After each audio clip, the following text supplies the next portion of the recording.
You're listening to Level Up with Melissa Zalouf from IronSource.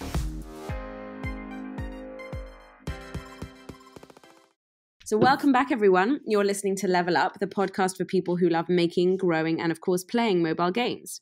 In this week's episode, we'll be taking a look at ASO, or App Store Optimization, and talking with Lexi Sido, who's a Senior Marketing Insights Manager at App Annie. And Lexi, thank you very much for being with us on the show today.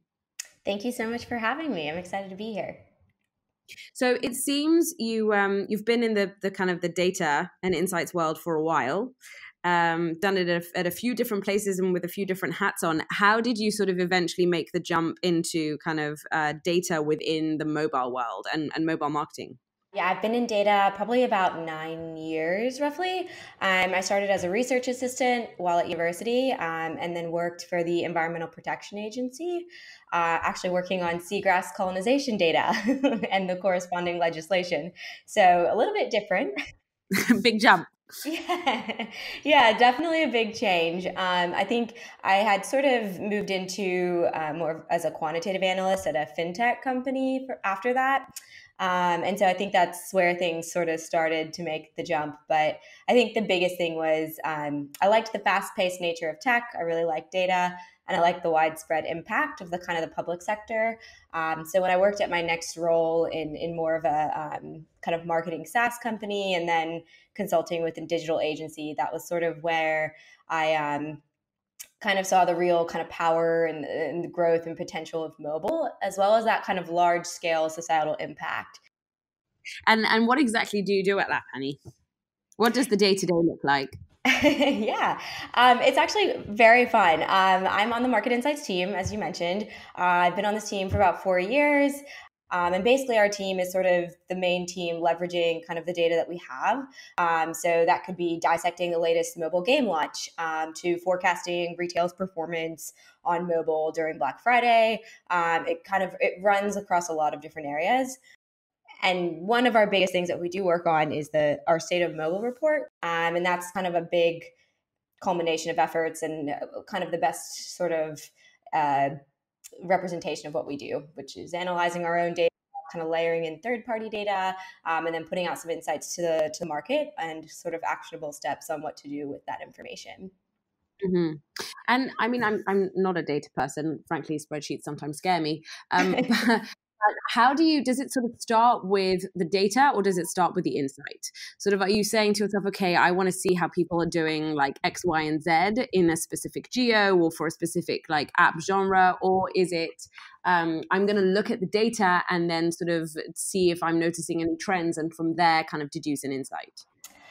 I think it's both, but it sort of depends on what the impetus is for looking into the information. So I feel like every analyst has that kind of that drive where you just want to play with it and see what you find. And those can be the most fascinating things. You have a hunch usually. I want to see what's going on in retail or with games recently. And I've seen so many hyper casual games, like I'm thinking that they're the biggest ones, or I'm curious about their footprint across the world, something like that. And then you kind of dive in and you have that that kind of fun playing around with it.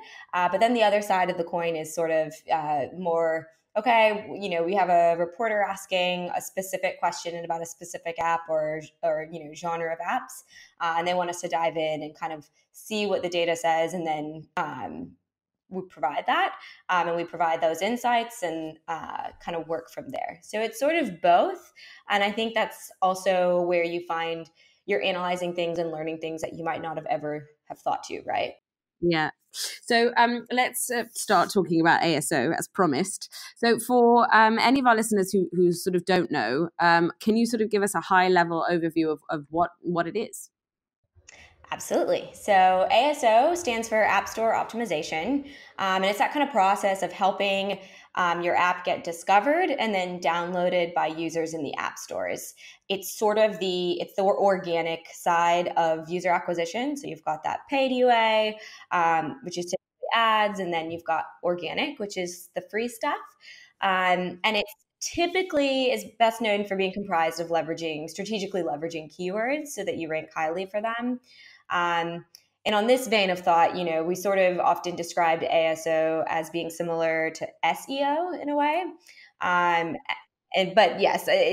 the thing with ASO is it's a lot more than keywords. There are a lot more elements at play to help kind of ultimately get your app noticed and then downloaded. I'm sure. So you talked about organic and paid, and I have a slightly provocative question to ask. It's UA today and getting discovered is super competitive, and most of the time you want to have as much money to play with as possible to kind of just to be able to compete in kind of the UA stakes. How much impact in an environment like that can ASO really have? Can you afford to get away without it? That is a great question. And I think that any really strong marketing strategy is going to have to be comprised of ASO, organic, and then paid. I don't think you can get away without both, to be honest. I think that they're both really important. And Apple actually reports that 70% of App Store visitors used search to find apps, and that 65% of downloads occur directly after a search. So that gives you a little bit of the scale for search and ASO and why organic's really important. And there's currently about 5 million apps live across iOS and Google Play. So it is competitive. And that's why, ASO needs to be prioritized. But it ultimately is a part of a larger strategy. And I can't underscore enough, you need paid UA and you need organic. And paid, that gives you that opportunity to advertise, on a branded keyword that's part of that's where it touches on the ASO side, as well as even paid that's not just in-app advertising, but, more traditional marketing, like billboards or promotions or television ads. We've seen with gaming, television ads and commercials have been for really big launches have been pretty important. We saw that with, historically, and then this year, Perfect World was a big launch that came out of China, and they got a massive celebrity endorsement and put a lot of funds into developing like a commercial and a global paid strategy. So both are very important, though. I think the numbers that Apple reports about how many downloads occur from searches, that's really important to know. To help inform where you're budgeting your both your money but your time as well. Mm-hmm. And you've said sort of ASO is a lot more than keywords. What are the other sort of important components that make it up? So to kind of step back within ASO, we have it kind of comprised in two buckets. So you've got discoverability, and that's the process of getting that traffic to your App Store page. And then there's the second part, which is conversion, and that's getting that traffic to convert to a download. And then beyond that, there's other metrics that are downstream that are really important to kind of assessing the value of a download. But to look predominantly at ASO, when we look at the first part, which is discoverability, that's really where keywords primarily shine. They're largely the way you kind of garner that traffic and get the discovery in the App Store. And for instance, you could have branded keywords like Nike, right? And someone's searching directly for Nike. Or there's generic keywords like sneakers, where there's apps like GOAT that offer like sneaker apps that are actually quite popular among Gen Z as well. And when you look at these keywords, to get that traffic, to get people coming to your app, we look at two main metrics. So there's search traffic. So if you can estimate the amount of how many people are essentially searching for that term. So you want a higher search traffic metric. And then there's this other metric, and this is sort of how we codify it, and it's in kind of App Annie's product, but effectively difficulty to rank is the second. So that's like how hard it is to rank amongst other competitors who are also vying to rank. So a keyword like shopping is probably quite competitive. So maybe it does garner a lot of search traffic, but then the difficulty to rank is high. So you need to be able to balance those and make sure that if you're trying to optimize on a keyword, you ultimately want to find one that has a high search volume and a lower difficulty to rank. So that's where the keywords really come into play, is that kind of, this is all of the discoverability standpoint. But then once you get that traffic to the App Store page, this is where the other assets kind of step in. So this is that conversion piece. We were talking about converting that traffic to downloads. And so that's where, your app description, your ratings, your reviews, screenshots, logo, and your video. That's where those assets really shine. And they come together to sort of inform that user, that traffic you've already garnered from your keywords, inform them on your app, and then ultimately help them decide whether or not to download. So it's an incredibly important part of ASO as well, because getting people to your App Store page is just kind of half the battle. And then it's converting those people. Mm-hmm. And so let's talk about kind of the types of users who would eventually land, sort of the first half of the battle, different types of users who land on an App Store page. You, at App Annie, you've made a distinction between two types, decisive users and explorers. Can you sort of define each of these groups for us? And then sort of let's dive in maybe to how they vary across genres, specifically obviously in games because that's our audience, but it would be interesting to look across the board. So we turned to some of our friends at StoreMaven to help with this particular definition of users. They do creative testing across app stores for ASO. And so decisive users are defined as those that will view only the most kind of visible elements when you land on an app store page. So that's sort of your icon, your first two screenshots, and then they make an action based on their first impression. And they've bucketed this as instant install or instant drop. And actually, according to StoreMaven, 65% of users don't swipe past those first two images. So that's a good indication, like these are decisive users. They're coming and they're deciding yes or no. Explorers are those who will interact with your assets before deciding to download. So that would be explore and install, or they could leave the page, which would be explore and drop. Explorers are people who will watch the videos, they'll scroll through your screenshot gallery, they might interact with the description or the reviews, indicating that they're reading those, and they're known to make a more informed decision than, say, decisive users who may or may not, but may have a false impression of your app, which could lead to disappointment and uninstalls down the line. So for that reason, explore and install, that type of user is higher quality than, say, an instant install, because they've taken the time to get to know what your app does or your game. And they have a kind of higher, longer term potential to be a strong user, and are less likely to bounce after that download initially. So, so you've talked about half the battle, meaning sort of getting someone to the page and then kind of forgetting that there's a page that needs to be optimized, can sort of end up negating the value of kind of your ASO impact. And at ironSource, obviously, we're looking at ASO a lot from the perspective of UA. Not just discovery. So how often do you sort of see, or how often do you think developers who are running paid campaigns don't take account of where kind of ASO sits in the funnel for them? They aren't looking at the App Store page. They're just, focusing all of their efforts on creative optimization and targeting and sort of bidding. And then someone gets to the page and they're dropping off, and it's because they haven't invested in sort of closing the deal, if you will. I think that this is one of those cases where it can happen when things are siloed a little bit. So at a company, you might have UA managers and you might have your ASO manager, and how much they communicate might depend on the company. But ultimately, what the ASO manager or what the person looking at the App Store pages is doing, it's affecting the success of the paid UA. So, like we alluded to before, that conversion side is really important, and it's not limited to organic traffic. All your paid traffic is funneling through the App Store page as well. So you kind of need to orchestrate across all your strategies. So for, say, an organic strategy, maybe you're optimizing for the keyword, say, video streaming. And when someone searches that term on the App Store, they click on your page. Do your assets support that keyword that you're trying to optimize for? Do you call out video streaming in your screenshots? Do you call it out in your app description? Are you kind of highlighting key features that relate to video streaming, like potentially viewing offline or other types, removing ads in some capacity? Basically, do you explain what a user can expect when wanting to stream video content? And so that's one part of the balancing act. You need to make sure that if those are the keywords you're optimizing for, that that is coming through when they get to your page. You want that continuity. And simultaneously, you need to think about how paid users are getting to your App Store page. What messages are you leveraging in paid ads?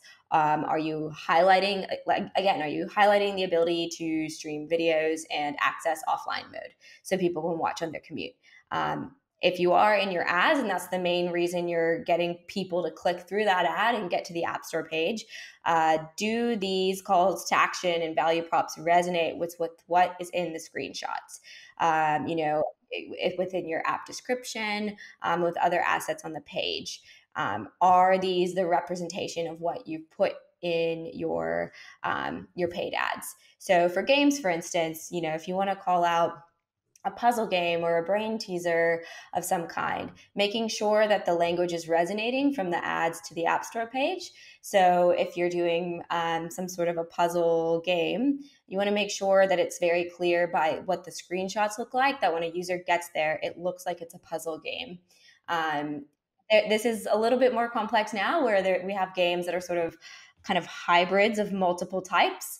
And so it can be more complicated in the sense that you've got games like Coin Master that kind of run the gamut across a couple of, there's building involved, there's casino involved, there's strategy. So that could be a little bit more difficult in a way, but the important thing is that for the end user, what they're seeing in your marketing messages, your paid ads, is also resonating on your App Store page. Because if you're driving ads, for instance, based on offline viewing for video streaming example, and then they get to the page and there's nothing that talks about that, and that was by clicking through that ad, it was the clear indication that was of interest, then maybe that user drops because they're not seeing that this is something that is consistent.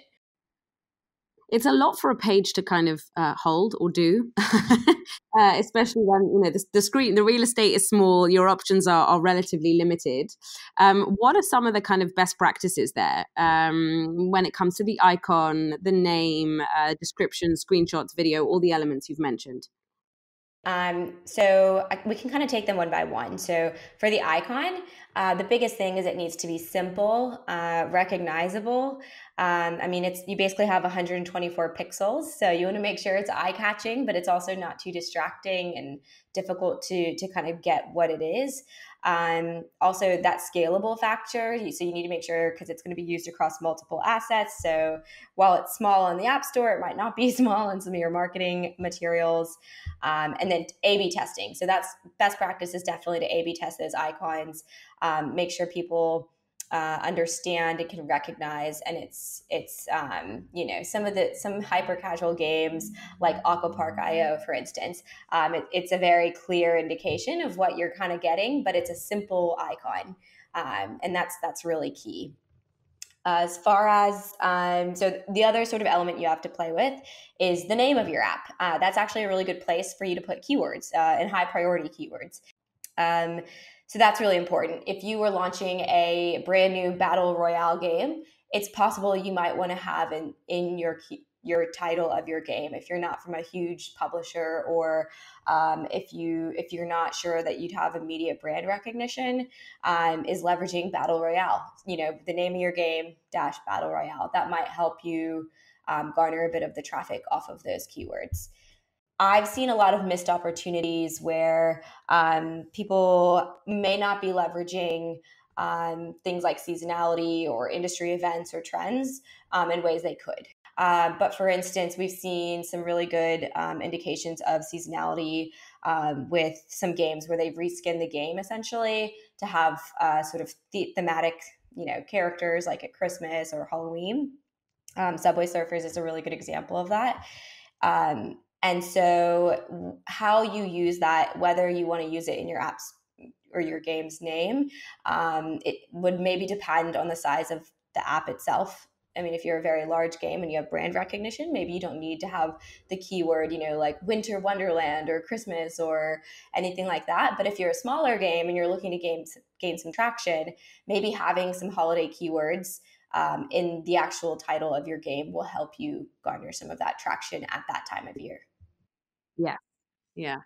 I want to jump to talking about ratings, which are also kind of a big component in your kind of ASO strategy. What can developers do to make sure ratings are, I mean, obviously, apart from creating a great user experience, what can they sort of do to make sure ratings are high, and to encourage positive reviews? So I would say there's about two things that I'd suggest right off the bat. So one is that reacting to reviews is key.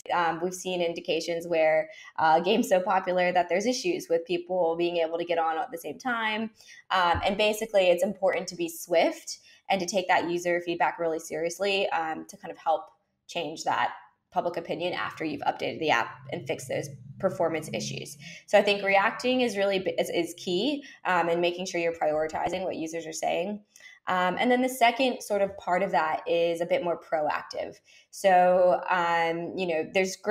having a great moment in your app can help spark positive reviews. So times when someone's feeling happy. Exactly. Yeah. And so in a game, it might make sense to prompt users after they complete like a really difficult level, or they unlock a new power of some kind, or they build something.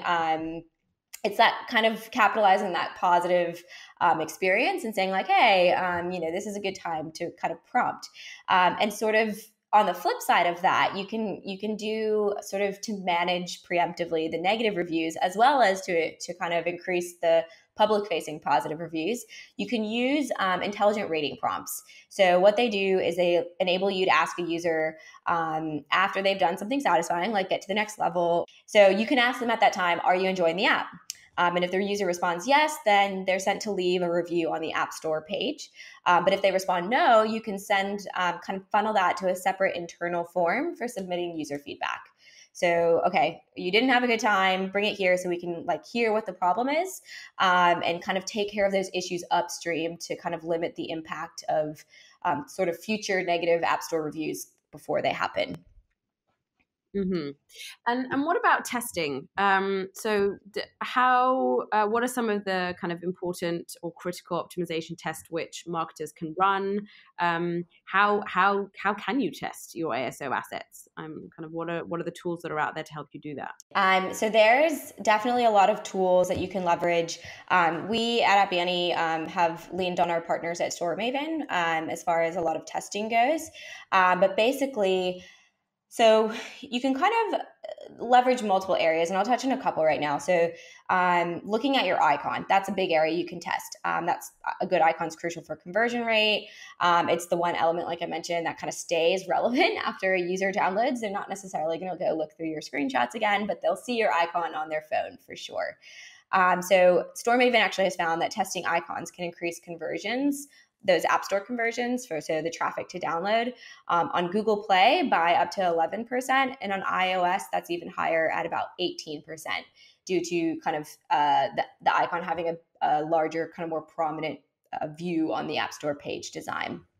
So that's a really important area that we'd recommend testing, is just looking through A/B testing how icons perform among a target audience. And you can do that. There are tools. Google Experiments allows you to kind of set up and collect those results, and then you can kind of use a third-party tool for iOS. Another area that we'd say is very important to test is video. So on Google Play, the poster frame, if you have a video, is extremely important. So only about 6 to 10% of users will click to watch the full video. So that poster frame that renders before it's played is very important, because 100% of people will be exposed to that poster frame. Keeping videos short and putting your strongest messages up front is important, because video, when they're done well, can impact conversions by 24%. And then looking at video on iOS, when you add a video on iOS, it sort of takes the place of the first image on the App Store page. And that's quite large real estate when you're looking at your phone. So that fundamentally impacts the way users engage with your page. So you want to make sure that you're designing that first kind of frozen frame, that poster image, with this in mind. And testing those poster frames and videos, that can increase your conversion rates by 40% on iOS. So that can be very big. And so the video, actually, like we mentioned, is sort of part of the screenshots. And that's another area I'd recommend testing to optimize. So as we mentioned, it's quite large real estate across both app stores. And On iOS, on average, about 31% of users scroll through that gallery, but only 8 see the full gallery. So the first 2 images are by far the most important and can really have the ability to improve your conversion rate by 18%. And on Google Play, it's more, I think you can see about 2.5, 3 screenshots. And so basically we've seen that, 37% of users who scrolled through the gallery installed the app on Google Play. And that was up 40% from the previous Google Play Store design, where the screenshots were actually below the fold. So that's another illustration of how important kind of that visual content is. And within that, I'd recommend testing not just the visuals, but the words that you're using. So it's pretty common for apps to kind of have a very short phrase at the top of their images describing that kind of key value prop. So for games, it might be the key elements of gameplay. So assemble your team, take down the enemy, build your fort, battle, that, sort of thing. But those are important as well. And testing those phrases within the images themselves can be very helpful. And how often should what's best practice for frequency of testing? How long do you need to leave a change running before you can sort of know whether or not the impact, before you can measure whether or not it's having an impact, let alone whether the impact's good or bad? Yeah. So the long and the short of it is there is no real set and forget strategy with ASO. It is constantly evolving and it's ongoing, and you should be continually testing new designs to optimize. For actually across probably every industry on the App Store, we see a really strong surge in downloads just after Christmas, usually, where people get new devices or new phones, and they download a bunch of apps right after, or new apps after they've loaded their profile. And that's a key time. So I think when you're looking at something like that, I would say you'd want to have a shorter window. You want to make sure that you're optimized for that time, and then watching in real time and monitoring what competitors are doing, changes in that competitive landscape, and making sure that you're well and truly in the best position and making changes quickly if you see there's other ways. And as a kind of last question, want to jump slightly more, I guess, industry-wide or high level. There are already kind of a lot of third-party app stores in APAC, obviously, but now we're sort of seeing alternative or additional stores emerging, certainly within gaming, in other markets as well. How do you think this is going to sort of have an impact on ASO? Do you think that developers are going to end up needing to sort of run ASO strategies for multiple different stores? Yes, this is a really good question. So from what we've seen right now, as far as third-party stores go, outside of your kind of Apple and Google, China is the biggest market. So that's the biggest implication right now. So it's highly fragmented, and so it's difficult to break into or to have a window into it all. So what I would say with respect to that, and that's due to the absence of Google Play in China. So this sort of void was filled by a lot of very highly fragmented app stores third party in China. Those do have a meaningful contribution to overall global downloads and global time spent, especially due to the size of China and the device base there. It can be a very important thing, but the thing I would caveat that with is China is a difficult market to break into if you are not a Chinese homegrown app. Typically, the top apps by downloads and spend, and the games especially as well, they're typically homegrown. And that's really important to know. So if you're a publisher of a game and you're looking to try to break into the Chinese market and you're weighing up, do I optimize on multiple Android stores in China? I think realistically, you'd need to make sure that you feel you could be competitive with the homegrown apps that are there. And that usually means working with some sort of a local partner to make sure that you are sort of in line with preferences. And then another side of that is, you'd want to make sure it's clear. Oftentimes these third-party Android stores in China, they take a bigger cut of your revenue than, say, Apple and Google. So Apple and Google is about 30%, and it's much higher for a lot of these other third-party stores. So that could impact your decision on whether to invest in some of them. And then if you are going to invest, if you've done the math, it all checks out, you'd want to target the biggest ones first. That being said, we've seen, some of the largest brands can succeed, maybe by doing that, but it is quite tricky. So much. This has been really, really interesting. A lot of good takeaways here. And I know App Annie also have a dedicated ASO ebook. So if anyone wants to sort of learn more, head on over there, because you'll be able to download a textual version with probably more information than we covered in this episode for anyone who's looking for more on ASO.